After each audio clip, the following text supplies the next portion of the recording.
দেখতে তো পুরো আমার মতোই। কে রাখো তুমি? উনি আমার কতবার কইছে, আমি তো বিশ্বাস করিনি। এখন দিয়ে আসলে পুরো আমার মতন দেখতে তুমি। রিবা দেখো, আমি তোমাদেরকে আগেই বলেছি যে তোমরা দেখতে অবিকল একই রকম, কিন্তু তোমরা কেউ আমাকে বিশ্বাস করোনি। এবার দেখো, তুমি নিজেরাই দেখো। হতে পারে আমার সাথে ফেসের মিল আছে, কিন্তু ও কোথায় আর আমি কোথায়? সামান্য একটা বস্তির মেয়ে, বস্তির মতন দেখতে। আচ্ছা বলো তো, তুমি আমাকে বিয়ে করবে না? বিয়ে করবো মানে? উনি তো আমারে বিয়ে করতে চায়। উনি তো কইছে আমার বাপের কাছে নাকি বিয়ের প্রস্তাব বাড়াইবো। সামান্য 2 টাকা তোমার বস্তিতে থেকে তুই বড়লোক ঘরের বউ হওয়ার স্বপ্ন দেখছিস? মোটেও স্বপ্ন দেখছে না। আর আমি বিয়ে ওকেই করবো, সত্যি সত্যিই বিয়ে করবো। তার থেকে বড় বিষয় হচ্ছে তোমাদের দুইজনের পরিচয়টা জানা। এটা সবচেয়ে জরুরি এখন। ও তো সামান্য একটা বস্তির মেয়ে, ওর স্ট্যাটাসের সাথে কি আমার স্ট্যাটাস যায় নাকি? দেখো, কে কোন স্টেটাস থেকে বড় হয়েছে এগুলো ভেবে না আমার এই সময় নষ্ট করার একদমই সময় নেই। তোমাদের বাবাদের সাথে একটু আলাদাভাবে কথা বলো, তাহলে উত্তরটা পেয়ে যাবে।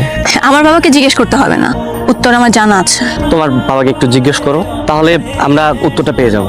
আমাকে এখান থেকে এখনই বাসায় নিয়ে চলো, দেখলাম একাই চলে যাবো। না না না, আমি তোমাকে নিয়ে যাচ্ছি। ভালো থাকো, আমরা বাসে চলে যাচ্ছি।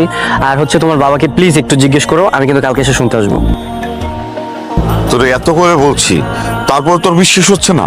বিশেষ হবে কি করে বাবা? আমি নিজের চোখে দেখে এসেছি। তো কি হয়েছে? সে তোর মতো বলে কি তোর বোন হয়ে যাবে? তুমি আমার কাছে কোনো কিছু লুকাচ্ছ না তো? কথা লুকাবো কেন রে মা? যা সত্য সেটাই তো বললাম। তুই স্যার আমার আর কোনো সন্তান নাই তো। কিন্তু বাজান, ওই বড় লোকের মায়েরা পুরো আমার মতন দেখতে, একরকম চেহারা। কেমনে কি বাজান? একরকম চেহারা দুনিয়ার মানুষ কয়েকজন হয়। আমার কেন জানি কোনো কিছু বিষয় হইতেছে না। তোমার মাথায় হাত রেখা কও তো যে আমার কোনো জমজ বোন নাই। তোর মাথায় হাত দিয়ে বলতেছি, তুই একমাত্র তোর মার সন্তান, আমি তোর বাবা। ওই মেয়েটা কে বাবা? যা আবার হইছে মাথার থেকে গেলে যারাই ফেলাই দিয়ে, খালি চিন্তা করস। ঠিকই কইছো বাজান, ওই বড় লোকের পোলাটা আমার মাথাটা পুরো বিগড়াই দিছে। ওর লগে আমার কথাই কইতাম না। একটা না একটা ঝামেলা তো আছে। একই রকম মানুষ দুইজন হওয়া শুধুমাত্র সমজ হলেই সম্ভব।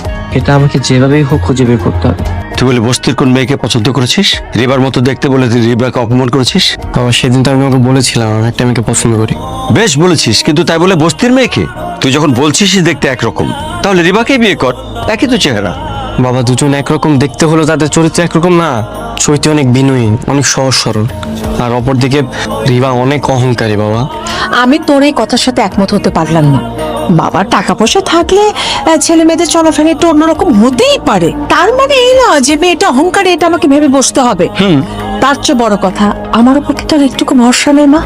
আমি কি তোর জন্য খারাপ মেয়ে পছন্দ করব? এটা তো ভাবলি কি করে? মা, তোমরা ওসব বুঝবা না।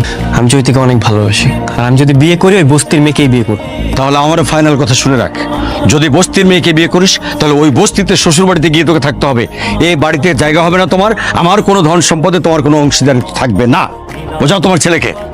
বাবা যে কথাটা বলে গেল, এটা মাথার মধ্যে ভালো করে ঢুকিয়ে নে।